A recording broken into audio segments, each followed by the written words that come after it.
Municipal ఎన్నికల్లో BRS Congress మధ్య tough fight నెలకొంది. కాంగ్రెస్ కు ఏకగ్రీవాలు కాకుండా అడ్డుకునే ప్రయత్నాలు చేసింది బీఆర్ఎస్.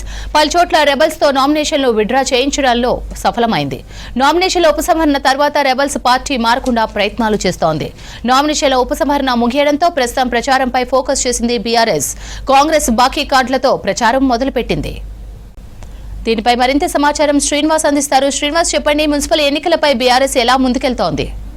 ఈరోజు నామినేషన్ల ఉపసంహరణకు దాదాపు ఉపసంహరణ గడువంతా ముగిసిపోయింది. ఇక ముఖ్యంగా కొంతమంది రెబల్స్ ఇప్పటికే పోటీలో ఉన్నట్టుగా బీఆర్ఎస్ తర్జన పడుతుంది. ఎందుకంటే రెబల్స్ సమస్య వస్తుందని గత కొన్ని రోజుల నుంచే ప్రయత్నాలు అయితే చేసింది. రెబల్స్ను ఉపసంహరించేలా ప్రయత్నాలు చేసింది, కానీ పూర్తి స్థాయిలో రెబల్స్ ఉపసంహరించుకోలేదనేది మనకున్నటువంటి సమాచారం. అయితే ఈ రెబల్స్ కొంతమంది ఉపసంహరించుకునేలా చేసినా కాంగ్రెస్ వైపు చూస్తున్నట్టుగా పార్టీ వర్గాల్లో ప్రచారం జరుగుతుంది. వాళ్ళని అడ్డుకునేటువంటి ప్రయత్నం అయితే చేస్తుంది. ఇక మరోవైపు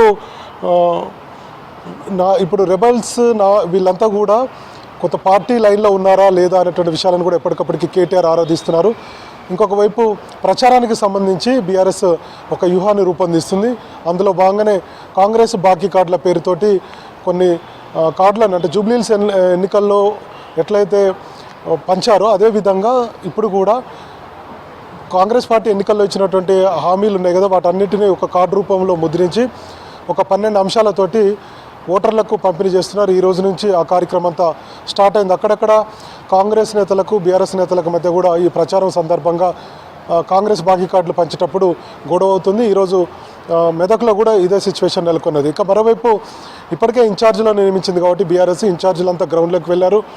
వాళ్ళ ప్రచార వ్యూహాన్ని రూపొందిస్తున్నారు. సో ఇన్ఛార్జీలే గెలుపు బాధ్యత తీసుకోవాలని సూచించారు కాబట్టి మొత్తంగా ఇన్ఛార్జీలు గ్రౌండ్లోనే ఉన్నారు. ఇంకొక వైపు కోఆర్డినేటర్లను కూడా బీఆర్ఎస్ పార్టీ నియమించింది, వాళ్ళు కూడా గ్రౌండ్లోనే ఉన్నారు. ఇక ప్రచారాన్ని మీద ఎక్కువగా దృష్టి పెట్టారు. ప్రస్తుతానికి సిచ్యువేషన్ ఎట్లా ఉంది ఏంటి అనేది సర్వేల ద్వారా మొత్తానికి తెలంగాణ భవన్కు సర్వే రిపోర్ట్లు పంపిస్తున్నారు. కేటీఆర్ హరీష్ రావు వీళ్ళంతా కూడా మానిటరింగ్ చేస్తున్నారు. అయితే ఇప్పటివరకు కేటీఆర్ కానీ హరీష్ రావు కానీ ప్రచారానికి వెళ్తున్నట్టుగా మనకైతే చెప్పలేదు. ఓన్లీ స్థానికంగా ఉన్నటువంటి నాయకులు మాత్రమే ప్రచారం వ్యూహాలు రూపొందించుకొని ప్రచారానికి వెళ్ళాలని చెప్పారు. స్థానిక పరిస్థితులకు అనుగుణంగా అవసరమైతే సిపిఎంతో కూడా కొన్ని జిల్లాల్లో బీఆర్ఎస్ అండర్స్టాండింగ్ చేసుకొని పోటీలో నిల్చున్నది. సో అక్కడక్కడ సిపిఎం కూడా మద్దతు ఇస్తున్నట్టుగా బీఆర్ఎస్ నేతలు చెప్తున్నారు, కానీ అధికారిక ప్రకటన అయితే ఇంతవరకు రాలేదు. ఇంకా వేరే ఇతర పార్టీలతో అయితే మద్దతు లేదు. కేవలం ఓన్లీ సిపిఎం పార్టీతోటి మాత్రమే బీఆర్ఎస్ మద్దతు ఉన్నట్టుగా అయితే మనకు తెలిసింది. కొన్ని జిల్లాల్లో వాళ్ళతో కలిసి వెళ్ళాలని ఒక నిర్ణయానికి అయితే వచ్చినట్టు తెలిసింది. ఇక మొత్తంగా ఓవరాల్గా మెజారిటీ స్థానాలు గెలిచేందుకు బీఆర్ఎస్ ప్రయత్నాలు అయితే చేస్తుంది. ఎందుకంటే గత అసెంబ్లీ ఎన్నికల తర్వాత పరిస్థితి బాగలేదు బీఆర్ఎస్ది. సో పార్టీ కొంత కష్టాల్లో ఉంది. క్యాడర్ అంతా కూడా కాంగ్రెస్ పార్టీలకు వెళ్ళడం, ఎమ్మెల్యేలు కూడా వెళ్ళడం, తర్వాత ఈ మధ్య జూబ్లీహిల్స్ ఉప ఎన్నికల్లో కూడా ఓటమి పాలు కావడంతో బీఆర్ఎస్లో ఒక చర్చ అయితే ఉంది. అనుకూలమైనటువంటి ఫలితాలు సాధించగలుగుతామా లేదా అనేటువంటి ఒక చర్చ అయితే ఉంది. సో దాన్ని ఓవర్కమ్ చేసేలా ఒక గ్రౌండ్ వర్క్ అయితే ప్రిపేర్ చేసుకుంది. ముఖ్యంగా కాంగ్రెస్ పార్టీ ఎన్నికల్లో ఇచ్చినటువంటి హామీలు ఏవైతే ఉన్నాయో అవే అస్త్రాలుగా బీఆర్ఎస్కు మారుతాయన్నటువంటి ధీమాతో ఉంది.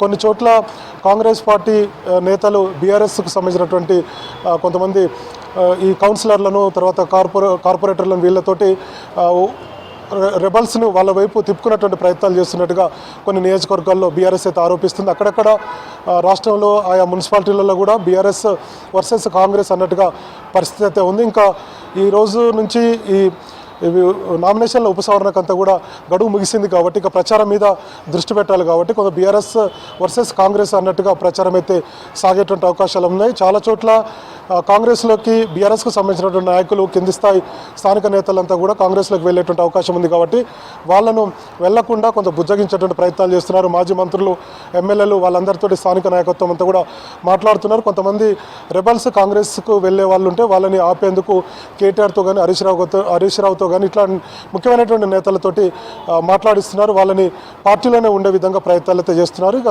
నెక్స్ట్ అంతా కూడా ప్రచారమే కాబట్టి ఇందాక నేను చెప్పినట్టుగా స్రవంతి మెయిన్గా కాంగ్రెస్ పార్టీ ఎన్నికల్లో ఇచ్చినటువంటి హామీలు ఏవైతే ఉన్నాయో వాటిని అస్త్రాలుగా చేసుకొని గ్రౌండ్లోకి వెళ్ళాలన్నటువంటి ఒక నిర్ణయానికి బీఆర్ఎస్ వచ్చింది. అందులో భాగంగానే ఈ బాకీ కార్డులను ముద్రించారు. తెలంగాణ భవన్ నుంచి అన్ని మున్సిపాలిటీలకు, కార్పొరేషన్లకు ఈ బాకీ కార్డులను తరలిస్తున్నారు. ప్రచారానికి వెళ్ళినప్పుడు ఓటర్లకు ఈ బాకీ కార్డులను పంచుతూ ఓటు వేయాలని చెప్పి కోరుతున్నారు. చూడాలి మరి పరిస్థితి బీఆర్ఎస్కు అనుకూలమైనటువంటి ఫలితాలు ఉంటాయా, వ్యతిరేక ఫలితాలు ఉంటాయా, అధికార పార్టీతోటి ఎట్లా ఫైట్ చేయగలుగుతుంది అనేది మనకు మున్సిపల్ ఎన్నికల్లో తెలిసేటువంటి అవకాశం ఉంది.